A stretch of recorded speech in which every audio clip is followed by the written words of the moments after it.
Olá, bem-vindos à segunda parte da aula a respeito das inovações mais importantes do Código de Normas do Estado do Rio de Janeiro, parte de registro de imóveis. Eu sou Alex Minuto Cavicchini, sou oficial do 4º Registro de Imóveis da cidade do Rio de Janeiro e diretor da ENOR, e tive a honra de ter sido convidado pelo Tribunal de Justiça do Rio de Janeiro a ser relator da parte de registro de imóveis do novo Código de Normas do Rio de Janeiro, que entrou em vigor em 1º de janeiro de 2023. E hoje continuo falando com vocês a respeito das inovações mais importantes deste Código de Normas, que foi muito inovador, muito progressista. Obviamente, as inovações mais importantes da parte de registro de imóveis. Pois bem, vamos falar aqui do artigo 1108 do Código de Normas, da possibilidade de recepção de promessas de compra e venda para escritura pública com quitação como escritura definitiva. Isso foi para ser resolvido um problema muito peculiar ao Estado do Rio de Janeiro. Nós temos diversas escrituras de promessa de compra e venda no Rio de Janeiro, com quitação do preço, porém não foi recolhido o imposto à época. Por quê? Porque se entendia que o recolhimento do imposto seria só com a escritura chamada definitiva. Desta maneira, como registrar essas escrituras como mera promessa de compra e venda? Ora, muitas vezes essas escrituras são escrituras até muito antigas, ou então fazendo o procedimento todo de adjudicação compulsória extrajudicial, seria algo muito trabalhoso. Então, as promessas de compra e venda materializadas por escritura pública, não por contrato particular, por escritura pública, mas que tragam quitação, poderão ser recebidas pelo registro de imóveis como se escritura definitiva fossem. Obviamente, deverão trazer junto o pagamento do imposto de transmissão. Então, se tem uma escritura pública de promessa de compra e venda, onde foi quitado o preço e tem o imposto de transmissão, simplesmente pode ser registrada diretamente como escritura definitiva na forma do artigo 1108 do novo Código de Normas do Rio de Janeiro. Pois bem, outra questão também bastante interessante é o registro do pacto antinupcial no cartório de registro de imóveis.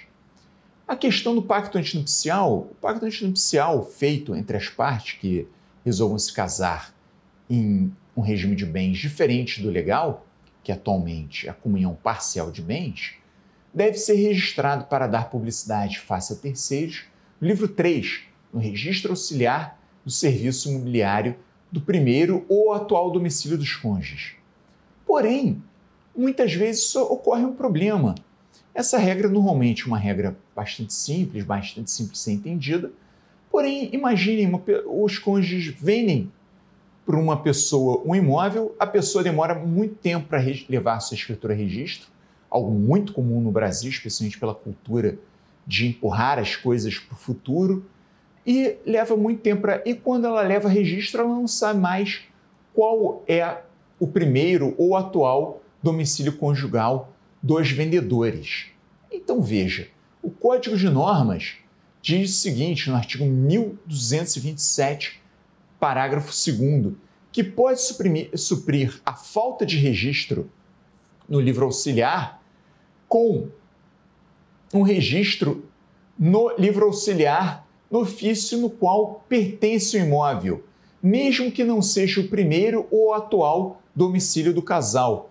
Então, perceba, a pessoa quer registrar uma escritura de compra e venda, não sabe se tem algum registro já em livro auxiliar, não sabe qual é o atual ou primeiro domicílio do casal, simplesmente a pessoa vai lá e pede para que o próprio registro de imóveis, aquele está recebendo aquela escritura, registre o pacto antinupcial no livro 3 e, com isso, cumpra a exigência do registro do pacto antinupcial. E, com isso, nós conseguimos o registro da escritura, sem perda nenhuma de segurança jurídica. Ora, é melhor existir diversos registros do pacto antinupcial em diversos cartórios de registro de imóveis eu quero haver só um ou não haver nenhum, a publicidade vai ser maior ainda. Então, sem perda da segurança jurídica, existe essa previsão no parágrafo 2º do artigo 1227 do novo Código de Normas do Rio de Janeiro. Outro artigo bastante interessante é o da partilha face ao divórcio, artigo 1234 do Código de Normas do Rio de Janeiro. Ora, o que acontece quando não é feito a partilha de um bem? Pois bem, se não é feito, pode ser feito divórcio com ou sem partilha de bens. Se é feito com partilha de bens, irá ser respeitado aquela partilha efetuada.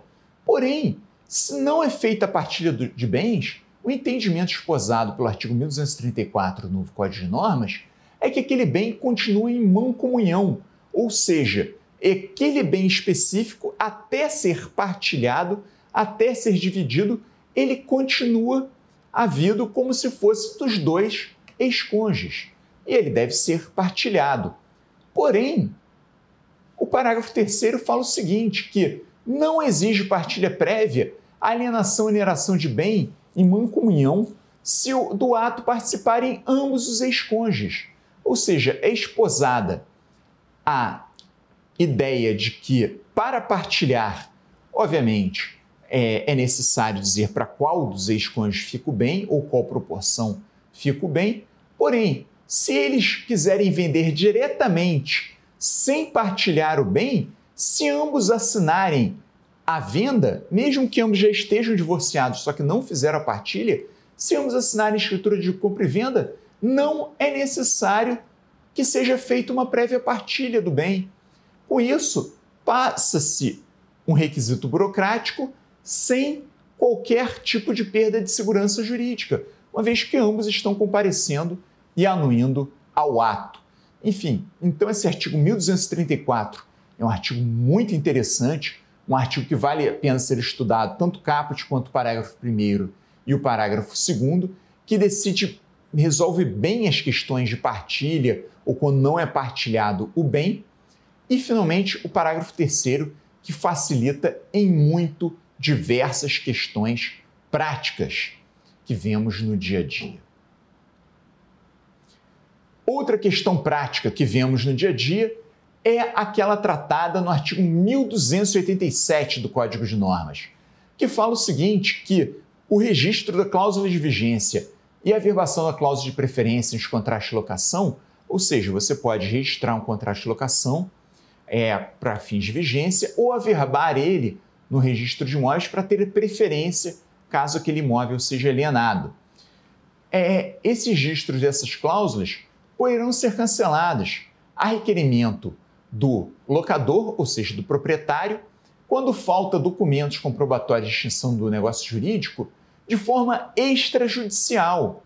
E quais são os requisitos para que seja feito esse cancelamento extrajudicial? Que tenha sido decorrido 3 anos do fim do prazo de vigência, que é o prazo prescricional das ações locatícias, a apresentação de ato notarial em que o tabelião constate em subsistência de locação, ou seja, ele vai até o local e vê que aquela locação não mais existe, e a declaração do próprio locador sobre sua responsabilidade que houve o término da relação contratual e inexistência de litígio em curso envolvendo a relação locatícia. Ou seja, com isso tudo, mesmo sem ter um documento que comprove o fim da locação, aquele proprietário poderá cancelar extrajudicialmente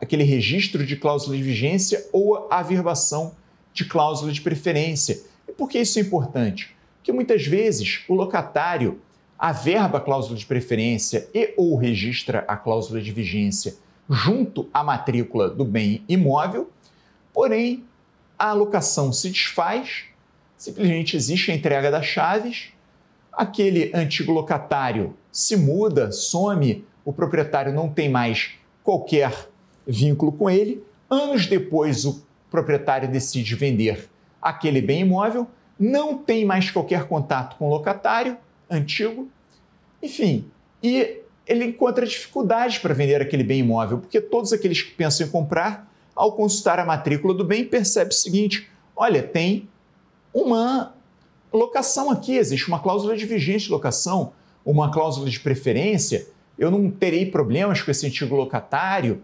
etc. Ou seja, para melhor circulação dos bens imóveis, se faz necessário o cancelamento dessas cláusulas em locações não mais subsistentes.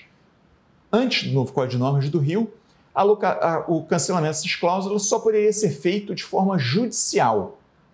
Agora, com os requisitos do artigo 1287, pode ser feito também de forma extrajudicial. Interessante, inclusive, uma nova utilização da ata notarial. Temos ainda uma questão do Código de Normas, que é o pedido de averbação de construção por talão predial ou por habite-se. Na realidade, isso não se trata bem de uma inovação do Código, porque foi trazido do antigo Código de Normas do Rio de Janeiro. Porém, diversos estados não possuem essa previsão. É uma previsão bastante interessante. Imagine, a pessoa tem um lote, ela quer averbar a construção de um imóvel, uma casa naquele lote. Em diversos estados, é possível apenas essa averbação com a certidão do habite-se da prefeitura. Porém, todos sabemos que a certidão do habite-se da prefeitura é um documento muito burocrático, bastante oneroso, que a pessoa deve normalmente contratar em arquiteto, engenheiro e passar por todos os trâmites municipais locais.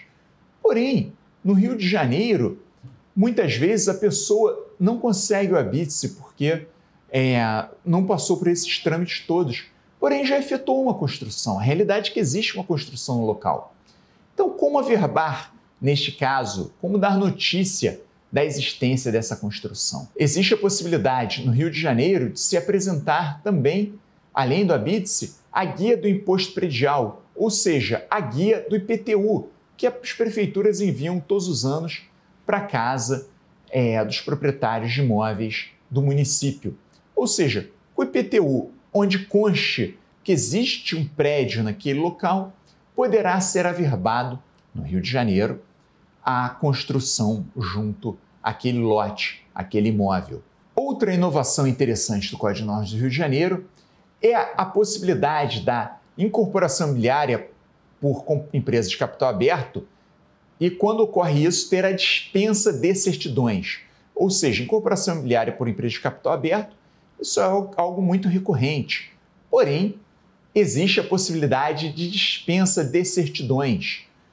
O artigo 1338, em seu parágrafo 8º, parágrafo meio escondido ali no artigo, que tem vários incisos, fala que quando a empresa que está promovendo uma incorporação imobiliária for de capital aberto, é dispensada as certidões no memorial de corporação negativas de impostos federais, estaduais, municipais, protestos de títulos e ações cíveis e criminais e ônus reais relativamente ao imóvel, aos alienantes de terreno e ao incorporador, mediante requerimento que indique o local de publicação das informações trimestrais e demonstrações financeiras. Ou seja, basicamente, se a empresa incorporadora for uma empresa SA com ações negociadas em bolsa, ela irá substituir todas as certidões que são referidas lá no artigo 32 da Lei de Incorporações Imobiliárias, a Lei 4591 de 64, para registro memorial de corporação, irá substituir por um link da CVM, da página da CVM, onde aparecem as informações trimestrais, financeiras trimestrais da empresa. Com isso, as empresas conseguem mais agilidade para registro do memorial de corporação e menores custos. Essa previsão foi retirada lá da Lei de Loteamentos, que recentemente passou por uma alteração e passou a ter essa previsão também. Porém, na Lei de Corporações, a Lei Federal não colocou essa previsão. Então, para a incorporação imobiliária. Então, o Código de Normas do Rio se aproveitou, fez uma interpretação analógica e colocou essa previsão de dispensa de certidões para as incorporações imobiliárias. Ainda no âmbito das incorporações imobiliárias, nós temos o artigo 1370 do novo Código de Normas do Rio de Janeiro, que faculta-se o registro da convenção de condomínio concomitantemente ao registro do memorial de incorporação imobiliária. Ou seja, isso é importantíssimo. Por quê? Ao invés do incorporador registrar só uma minuta da convenção de condomínio, ele já pode registrar a própria convenção de condomínio, junto do registro do memorial de incorporação. E por que isso é interessante para o incorporador? Porque o incorporador não precisa posteriormente fazer uma instalação de condomínio, uma ata de instalação de condomínio e de aprovação de convenção de condomínio com os adquirentes. Poupa-se, então, muito trabalho burocrático. Por quê? A convenção de condomínio já estará registrada desde o início, desde o momento do registro do memorial de incorporação. Isso não prejudica ninguém, muito pelo contrário. Os compradores saberão que já existe uma convenção de condomínio registrada e válida para aquele empreendimento no qual eles estão comprando uma unidade habitacional ou uma unidade comercial, enfim, uma unidade autônoma. Então, eles sabem que já existe uma convenção de condomínio registrada e que ela já estará valendo sem necessidade de qualquer ato posterior. Com isso, terminamos aqui a nossa segunda e última aula a respeito das principais inovações da parte de registro de imóveis do novo Código de Normas do Rio de Janeiro. Como dito anteriormente, essas não são todas as inovações. Porém, eu, como relator da parte de registro de imóveis do novo Código de Normas do Rio de Janeiro, pude selecionar as 13 inovações que eu entendi que são as mais importantes da parte de registro de imóveis. Pois bem, espero vocês no próximo curso da Enor. Até lá!